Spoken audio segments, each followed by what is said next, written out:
अधिकांश पेरेंट्स या जिनकी शादी हो रही है वो लोग खुद ही ऐप के थ्रू अगर मिलाते हैं और अगर गुण कम मिलते हैं तो उनका यही सबसे पहला प्रश्न होता है कि विवाह सफल होगा या नहीं। तो यहाँ पर एक मैं बिल्कुल ही तार्किक और ज्योतिषीय विश्लेषण आप लोगों से शेयर कर रही हूँ, क्योंकि हमारी यहाँ वैदिक संस्कृति में कभी भी विवाह दो व्यक्तियों का नहीं माना जाता है, दो परिवारों का, दो संस्कृतियों का मिलन माना जाता है।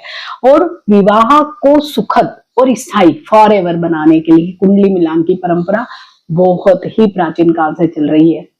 लेकिन अगर कुंडली मिलान में आपके गुण कम है तो क्या विवाह असफल होगा?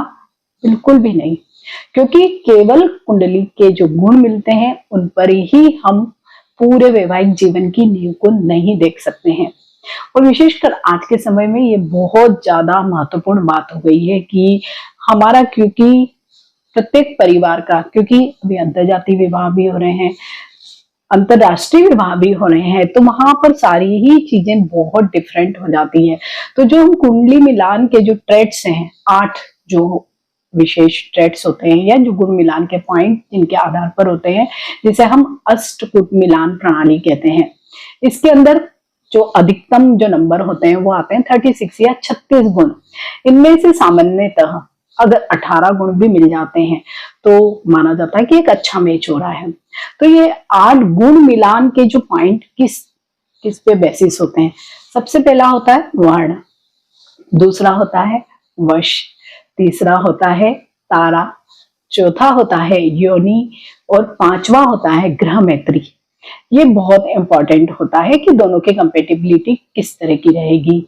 छठा होगा गण, सातवां बकुट। इसे भी बहुत ज्यादा इंपॉर्टेंट मानते हैं, भले हम गुण मिलान को पूरा कंप्लीटली फॉलो नहीं करें, लेकिन बकुट और सबसे लास्ट में नाड़ी, इसको बहुत ज्यादा फॉलो करते हैं, क्योंकि नाड़ी के लिए तो जब भी बच्चों के संदर्भ में बात की जाती है तो ये साइंटिफिक भी है।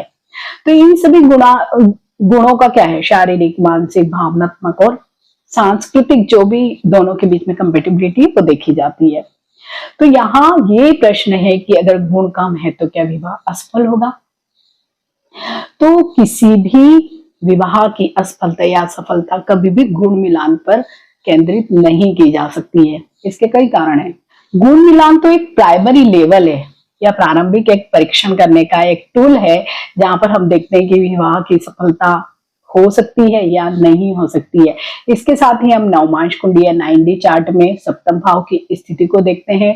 अगर किसी भी पुरुष की कुंडली है तो वहां पर शुक्र या वीनस को देखेंगे, और महिला की कुंडली है तो वहां पर हम बृहस्पति या जुपिटर की स्थिति को भी देखते हैं। तो ये मैन्युअली ही देखा जाएगा। साथ ही सप्तमेश की दशा और सप्तमेश की दृष्टियां भी देखी जाएगी। वहीं पे चंद्रमा और लग्न और लग्नेश की अनुकूलता को भी देखेंगे। यदि सप्तम भाव, सप्तमेश, शुक्र, गुरु शुभ है और कुंडली में ग्रहों का बैलेंस भी बहुत अच्छा है, तो आपके बहुत कम गुण भी अगर मिलते हैं तो भी विवाह बहुत हैप्पी होता है।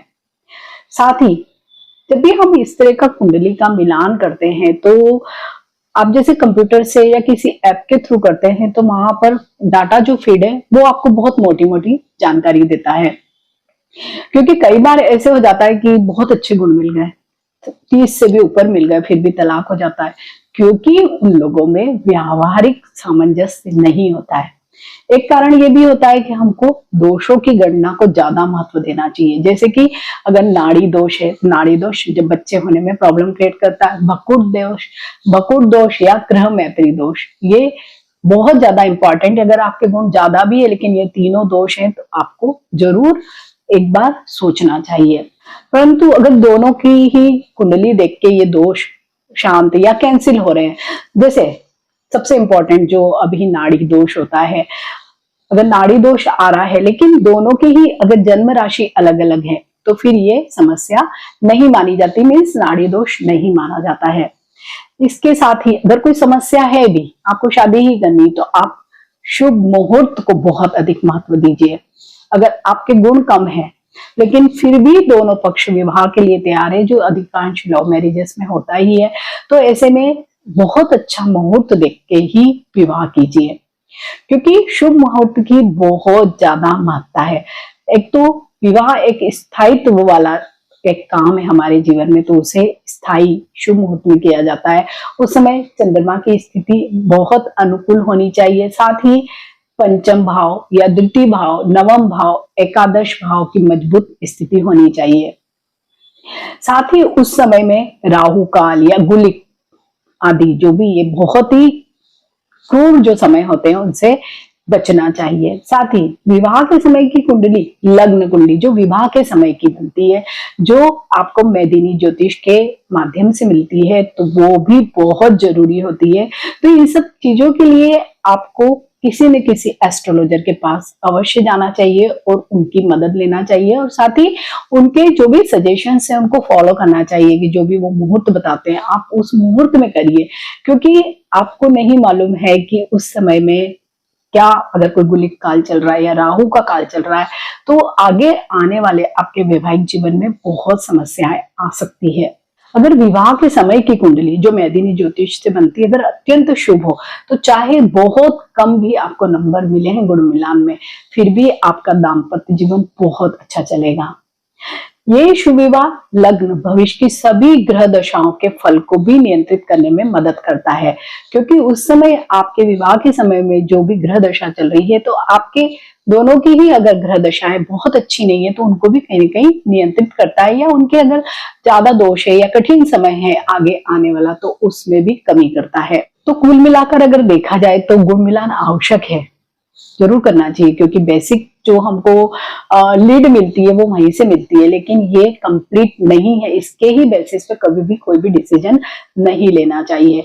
तो इसमें आपको विवाह का मुहूर्त को भी बहुत ज्यादा महत्व देना है, और अगर यदि गुण कम भी है, कई बार ऐसे होता है कि 8, 10, 12, 13 भी गुण मिलते हैं, लेकिन सप्तम भाव शुभ होता है और दोनों के बीच में अच्छी अंडरस्टैंडिंग दिखती है और विवाह का मुहूर्त भी शुभ है, तो ऐसे में विवाह सफल होता है, शुभ रहता है।